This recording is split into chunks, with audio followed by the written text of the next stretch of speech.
بسم اللہ الرحمن الرحیم۔ اندلس کی تباہی کی پہلی چنگاری، اختلافات کا آغاز۔ السلام علیکم دوستو، آپ دیکھ رہے ہیں روشنی ہدایت، اور آج ہم اندلس کی اس کہانی کا آغاز کر رہے ہیں جہاں ایک عظیم سلطنت کے زوال کی پہلی چنگاری بھڑکی۔ وہ اندلس جہاں علم تھا، عدل تھا، تہذیب تھی اور روشنی تھی، جہاں راتوں میں چراغ جلتے تھے اور یورپ اندھیروں میں ڈوبا ہوا تھا۔ مگر تاریخ گواہ ہے، کسی بھی سلطنت کو باہر کے دشمن اتنا نقصان نہیں پہنچاتے جتنا اندر کے اختلافات پہنچاتے ہیں۔ آج کی اس کہانی میں ہم جانیں گے کہ اندلس میں اختلافات کیسے شروع ہوئے، وہ پہلی دراڑ کہاں پڑی جس نے بعد میں پوری سلطنت کو کھوکھلا کر دیا۔ 8ویں صدی کا زمانہ تھا، مسلمانوں نے اندلس میں قدم رکھا تو دیکھتے ہی دیکھتے وہاں عدل اور علم کی ایسی حکومت قائم ہوئی کہ دنیا حیران رہ گئی۔ قرطبہ، غرناطہ، اشبیلیہ اور تیلیا جیسے شہر علم کے مرکز بن گئے۔ مسلمان، عیسائی اور یہودی ایک ساتھ رہتے تھے، بازار آباد تھے، کھیت سرسبز تھے اور مساجد میں قرآن کی صدائیں گونجتی تھیں، لیکن وقت ہمیشہ ایک جیسا نہیں رہتا۔ اندلس کی طاقت صرف فوج نہیں تھی بلکہ ایک اتحاد تھا۔ جب تک مسلمان ایک تھے، دشمن ان کے سامنے کمزور کھڑا تھا۔ مگر آہستہ آہستہ اقتدار کی محبت دلوں میں داخل ہونے لگی۔ ابتدا میں حکمران خلافت امویہ کے تحت تھے، پھر ایک وقت آیا جب اندلس میں عمومی خلافت قائم ہوئی اور عبد الرحمن الداخل جیسے عظیم حکمرانوں نے اسے مضبوط کیا۔ انہوں نے بکھرے ہوئے مسلمانوں کو ایک پرچم تلے جمع کیا۔ دشمن خوف زدہ تھا کیونکہ مسلمانوں میں اتحاد تھا، مگر اصل آزمائش اس وقت شروع ہوئی جب طاقتور حکمران دنیا سے رخصت ہونے لگے۔ ایک بادشاہ جاتا دوسرا آتا، ہر نیا حکمران پہلے جیسا مضبوط نہ ہوتا۔ وزیروں کے درمیان کھینچا تانی شروع ہوئی، قبائلی تعصب سر اٹھانے لگا، عرب الگ سوچنے لگے، بربر الگ اور مقامی مسلمان الگ۔ یہ وہ زہر تھا جو خاموشی سے سلطنت کی رگوں میں پھیل رہا تھا۔ ایک طرف درباروں میں سازشیں ہو رہی تھیں، دوسری طرف عیسائی ریاستیں شمال میں طاقت جمع کر رہی تھیں۔ وہ جان چکے تھے کہ مسلمانوں کو میدان جنگ میں شکست دینا آسان نہیں، لیکن اگر مسلمانوں کے اندر اختلاف پیدا ہو جائے تو اندلس کمزور پڑ جائے گا، اور یہی ہوا۔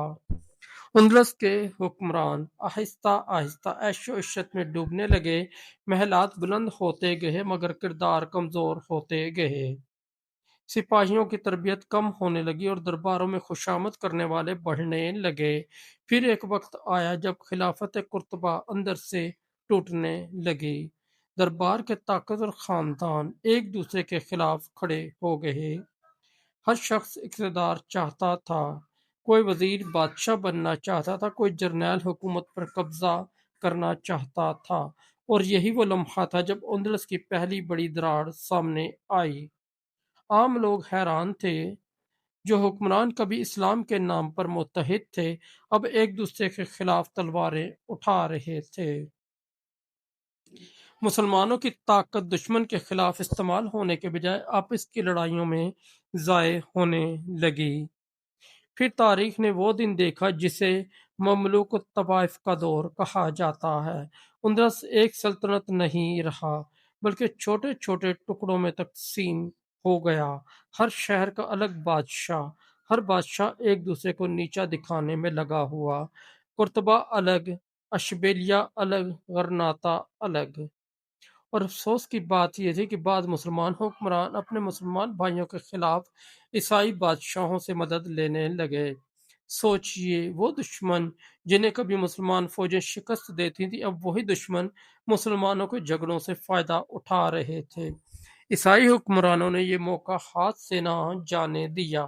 انہوں نے ایک ریاست کو دوسری کے خلاف استعمال کیا، کسی کو دولت کا لالچ دیا، کسی کو حکومت کا وعدہ، اور یوں مسلمانوں کا اتحاد ٹوٹتا چلا گیا۔ اندلس کی تباہی تلوار سے پہلے دلوں میں شروع ہوئی تھی۔ جب اخلاص ختم ہوا، جب اقتدار خدمت کے بجائے غرور بن گیا، جب بھائی بھائی کا دشمن بن گیا تب زوال نے دروازہ کھٹکھٹانا شروع کر دیا۔ کہتے ہیں ایک دن ایک عالم نے ایک حکمران سے کہا، دشمن تمہارے دروازوں پر نہیں تمہارے دلوں میں داخل ہو چکا ہے۔ لیکن اقتدار کے نشے میں ڈوبے لوگ یہ بات نہ سمجھ سکے۔ ادھر شمال کی عیسائی افواج مضبوط ہوتی گئیں۔ انہوں نے ایک ایک کر کے مسلمانوں کے شہر چھیننے شروع کیے اور مسلمان حکمران اب بھی آپس کے جھگڑوں میں مصروف تھے۔ یہی اندلس کی تباہی کی پہلی چنگاری تھی۔ یاد رکھیں دوستو، کوئی قوم اس وقت تک نہیں ہارتی جب تک وہ اندر سے نہ ٹوٹ جائے۔ اندلس کی دیواریں باہر سے کم اور اندر سے زیادہ گری تھیں۔ آج جب ہم اندلس کی تاریخ پڑھتے ہیں تو صرف ایک پرانی سلطنت کی کہانی نہیں پڑھتے بلکہ اپنے لیے ایک سبق دیکھتے ہیں۔ اختلافات اگر انا بن جائے تو قومیں بکھر جاتی ہیں۔ اقتدار اگر مقصد بن جائے تو سلطنتیں ختم ہو جاتی ہیں، اور اتحاد ختم ہو جائے تو دشمن طاقتور ہو جاتا ہے۔ اندلس کی سرزمین آج بھی خاموشی سے یہی پیغام دیتی ہے کہ میں دشمن سے کم، اپنوں کے اختلاف سے زیادہ تباہ ہوئی تھی۔ دوستو، یہ تھی اندلس کی تباہی کی پہلی چنگاری کی کہانی۔ اگلی قسط میں ہم جانیں گے کہ ملوک طوائف کے دور نے اندلس کو کس طرح مزید کمزور کیا اور عیسائی ریاستوں نے اس موقع سے کیسے فائدہ اٹھایا۔ دوستو، اگر آپ کو یہ ویڈیو پسند آئے تو روشنی ہدایت کو سبسکرائب کریں، ویڈیو کو لائک کریں اور اس تاریخ کو دوسروں تک پہنچائیں۔ اور ہمارا دوسرا چینل ہے جے وی انصاری، اس پر بھی ضرور وزٹ کریں، اس پر آپ کو بہت اچھی اسلامی سٹوریاں ملیں گی۔ اللہ حافظ۔